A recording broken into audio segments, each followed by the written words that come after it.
Hi again, this is Jeff from Michigan Michael Chekhov classes, and this is day 4 of my Comedy of Errors exploration. So today I thought I would put on my director's cap and talk a little bit about character archetypes. Now, what are character archetypes? With regards to the Michael Chekhov technique, this is related to one of the 5 guideposts, which is everything is related to the world of objective imagination. In that, Chekhov believed that across the world there are certain archetypal ideas and archetypal characters and gestures and movement that have sort of a universal meaning across borderlines all across the world.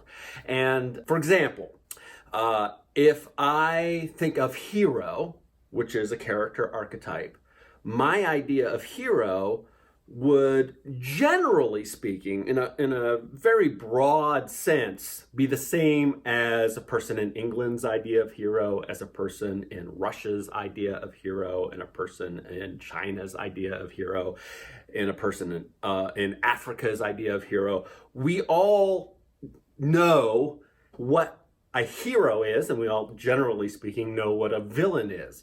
So we're using these character archetypes as a way to tap into the general aura of the character. And once we find that aura, we can focus in on that palette and get more specific and more specific, find even more specific archetypes until we are getting to the point where we're finding exceptions to the archetype, and then we're really creating new and exciting characters that are really engaging on stage.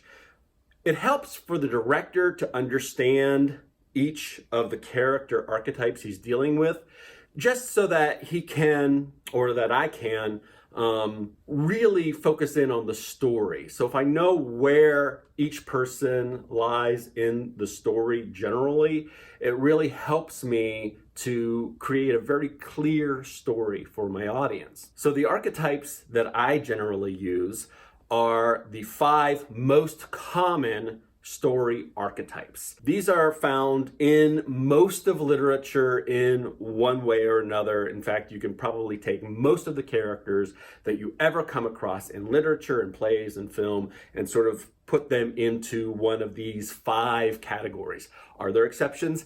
Absolutely. There's always exceptions. There's always an exception to the rule. But generally speaking, and we're dealing with generalities when we're dealing with archetypes, we're talking about these 5 archetypes. So let me talk about each one individually. First of all, you have the hero. The hero is always the protagonist, though the protagonist is not always the hero. The hero is after some ultimate objective and must encounter and overcome obstacles along the way to achieving this goal. He or she is usually morally good, though that goodness will likely be challenged throughout the story. Heroes' ability to stay true to themselves despite the trials they must face is what makes them heroic. That and the fact that they are often responsible for saving a whole bunch of people. Then you have the villain. The villain wants to stop the hero archetype from achieving his or her goal. They may or may not be evil, but in any case, villains are often the moral foil of the hero. That is, their main vice will be parallel to the hero's main virtue. Then you have the mentor. The mentor is usually, but not always, older than anyone else in the story. And this person often has either a magical ability or a much greater breadth of knowledge than anyone else possesses. Mentors help heroes along their journey, usually by teaching them how to help themselves, though mentors sometimes directly intervene in extreme situations. The mentor often ends up dying, but is sometimes resurrected or revisited even after death. The everyman. The everyman character archetype often acts as the stand-in for the audience. This character archetype is just a normal person, but sometimes they must face an extraordinary circumstance. The everyman can be the protagonist or a supporting figure. Unlike the hero, the everyman does not feel a moral obligation to his or her task. Instead, these characters often find themselves in the middle of something they have barely any control over. Unlike the hero, the everyman archetype isn't trying to make a great change or work for the common good. These characters are just trying to get through a difficult situation. And finally, the innocent. Characters representing the innocent archetype are often, but not always, women or children.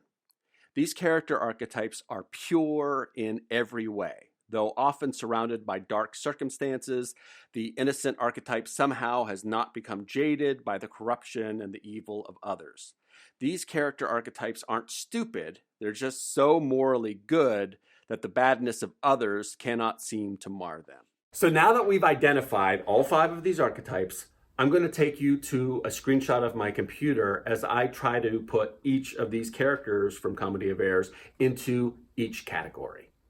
All right, so here we are in my pages document of story archetypes of the Comedy of Errors. And I'm going to go through this play and all the characters and put them each into a category if I can. I don't necessarily have to worry about being super right at this point, and through the rehearsal process, I may make other decisions. And that's the thing about rehearsals. You're free to make another choice throughout the entire process. That's why we have rehearsals, but we're just starting with a direction to move in. And again, we have hero, villain, everyman, mentor, and innocent. And we'll start with the Duke. And Duke Silenus, he is the Duke of Ephesus. He is required by law to fine Aegean 1,000 marks on pain of death, although he is moved by Aegean's story to grant the merchant 1 day to raise the sum. And I think that puts him pretty much under the category of mentor. So I'm typing with one hand here, so let me try to do this. Duke of Ephesus. There we go. So he is definitely a mentor in this, in that he sort of sets the heroes on their journey or sets the ball rolling. Aegean, who is the merchant. Now, I could put him under mentor because he's definitely a father figure. He's an older character. But in this, because his life is in danger and he is sort of the object of the story in that we want to save his life, I feel like he's an innocent. So I'm going to put merchant here under innocent. I think that he is the innocent. So I'm going to maybe even make it a little clearer for myself. And Aegean, great. And now we have, the 2 Antiphili, Antipholus of Ephesus and Antipholus of Syracuse. And these are the 2 young boys who were separated, the 2 twins that were separated of the upper class. And I think this is definitely their story. Particularly Antipholus of Ephesus. It seems to be seen more through his eyes than through his brother's eyes, but I think they're both heroes of the story, and we're rooting for them to get together and find each other. Then we have the 2 Dromios, and those are the slaves or the lower class twins, and they're definitely everyman. They don't seem really driven to find each other for some higher cause or anything. They're sort of dragged along by the Antiphili. So I'm going to put Dromio of Ephesus and Dromio of Syracuse here because they are definitely people who we identify with. There's a character called Balthazar who I've cut from this just to make it clear and to shorten the story a little bit. I don't feel like he's really that necessary. He only has 27 lines anyway.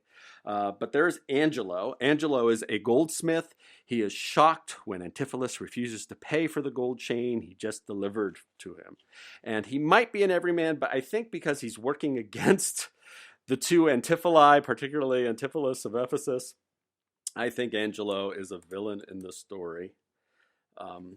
He's definitely against and that doesn't mean that he, again, even though a villain is often seen as morally corrupt as opposed to the hero, that doesn't necessarily mean that just an everyman villain can't exist. And he wants his money, and he's willing to do whatever it takes to get it.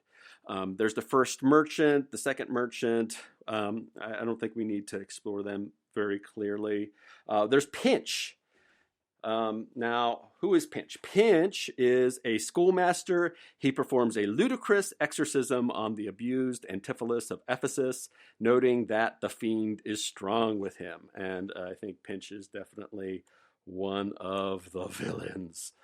And let's see, who else do we have? We have Amelia, who is the long-lost mom of both the Antipholi, who's joined an abbey and become a nun. She's the abbess of Ephesus. I think Amelia, because she takes a stronger position in the story to help save everybody, I think she's more of a mentor in this. So she is definitely a mentor who helps the heroes achieve their goals. We have Adriana, who is the wife to Antipholus of Ephesus. She is sure she is being trumpeted when her husband behaves oddly. Without question, in the context of this story, she's the villain. Now, you could write an entirely different play, and wait, I put Angelo. I meant Adriana. Okay, Adriana. There we go. I think in the context of another story, she should definitely be the hero. I'd love to read that play. She has every right to be as upset as she is, but she is portrayed in this as an archetypal battle axe, someone who henpecks her husband. So she would definitely be one of the villains in this story. There's Luciana, who is her sister, who is actually annoyingly innocent. I think her innocence is she's so innocent that she is almost a villain in it, in my view. But she's definitely an innocent. She's annoying. And we do have a courtesan who entertains Antipholus of Ephesus when he is locked out of his house and later accuses of him stealing her diamond ring. I think that courtesan is another villain in this story, simply because she stands in the way and she becomes an obstacle to the heroes achieving their goal. So here's what we have. We have the hero, we have the villain, we have two heroes, Antipholus of Ephesus and Antipholus of Syracuse. We know where we're going with these characters. We have the four villains, the four opponents to the hero, which are Angelo, Pinch, Adriana, and the courtesan.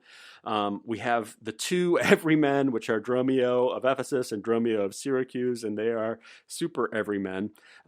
We have the mentor, who is the Duke of Ephesus, and Amelia, I think, are two of the mentors in this story.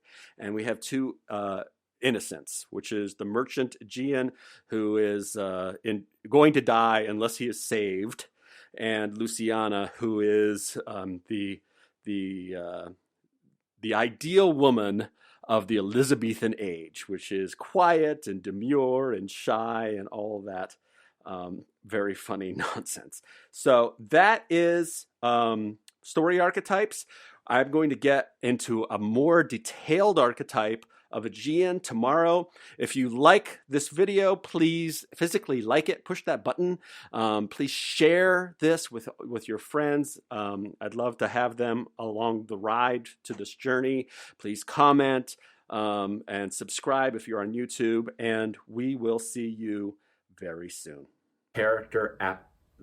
Appetites. What are character appetites?